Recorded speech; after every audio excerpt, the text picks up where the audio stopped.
Business talks में खुश आमदीद। अस्सलाम वालेकुम। आज जी हम करने के लिए जा रहे हैं एक और फ्रूट को ड्राई, और आप देख सकते हैं ये कौन सा, ये जी मेरे हाथ में किनो है। आज हम इसको ड्राई करेंगे और पहली बार करेंगे इंशाल्लाह ताला। ले जी, खुद को हमने कवर कर लिया। अब हम शुरू करने जा रहे हैं, हमारे साथ आ जाए। तो फाइनली जी हम आ चुके हैं कटिंग बोर्ड पे, और अब हम कटिंग करेंगे अपने मखसूस अंदाज में। तो चलें शुरू करते हैं।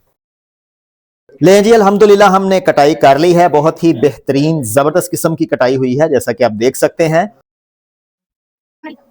ले जी डिशें बिल्कुल रेडी हैं ड्राई होने के लिए, तो चलें ड्राई करते हैं। ले जी फाइनली ऑरेंज जो है उसे खुश्क कर लिया है, यानी कि डिहाइड्रेट हो चुका है। सुबहान अल्लाह, क्या बात है। तो चलें निकालते हैं जिसको।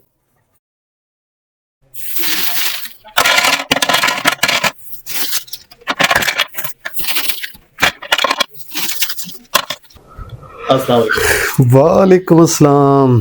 ये जरा दिखाएं, चेक कर। हाँ क्या बात है, कड़क फांटा बहुत मजेदार है यार।